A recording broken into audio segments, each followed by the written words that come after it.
Already AJ பத்தின ஒரு video upload பண்ணியிருந்தேன். அது ஒரு 10K வியூஸ் போச்சு. அதே மாதிரி ஜே.கே. மதன் கௌரி பத்தின ஒரு வீடியோ அப்லோட் பண்ணியிருந்தேன். அதுவுமே நல்ல வியூஸ் தான் போச்சு.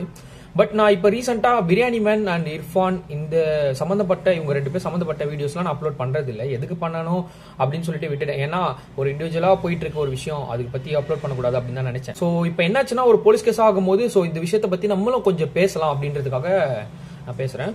சோ ஃபர்ஸ்ட் ஆஃப் ஆல் இந்த 2 பேர்ல நடுவுல A2D பத்தி யார் விமர்சனம் பண்ண கூடாதுன்றது என்னோட கருத்து. A2D நந்தாவோட வீடியோஸ் ஃபுல்லா நான் பார்த்தேன். டெய்லர் அக்கா என்ன பிசினஸ் பண்றாங்க, அது எப்படி அவங்களுக்கு ஒர்க் அவுட் ஆகுது, அதனால இவர் பண்ற வீடியோனால இவங்களுக்கு என்ன பிரச்சனை வரும், இதுக்கப்புறம் வர ஸ்மால் பிசினஸ் ஓனர்ஸ்க்குலாம் என்ன ஒரு பிரச்சனை வரும் அப்படின்றத மட்டும் தான் அவர் சொல்லியிருப்பாரு.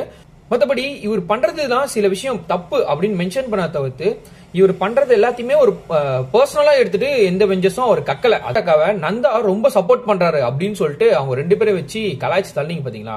யாரா நீங்க டேய், ஃபர்ஸ்ட் புரிஞ்சுக்கோங்கடா. பிரியாணி மேன் ஒரு பெரியாரிஸ்ட். மேக்சிமம் அத ரொம்ப பிலீவ் பண்ணுவாப்புல. அது பீன் பண்ணார்ல, அது பண்ண விஷயமே அவர் பண்ற விஷயமே கிடையாது. அவர் பண்ண மாட்டாரு. ஏன்னா எல்லாரும் கலாய்க்கிற ஆளு, எல்லாருக்குமே ஒரு தப்பு சொல்ற ஆளு அவர் கண்டிப்பா பண்ணிக்க சான்ஸ் இல்லை. மேபி ஸ்கிரிப்டடா இருக்கலாம், பட் அது ரொம்ப பெரிய பிரச்சனையா முடிஞ்சு. இதுல இன்னொரு விஷயம் என்னன்னா, இர்ஃபான் பத்தி பேசக்கூடாது அப்படின்றது கிடையாது. இர்ஃபான் நிறைய இடத்துல தப்பு பண்ணிருக்கலாம்.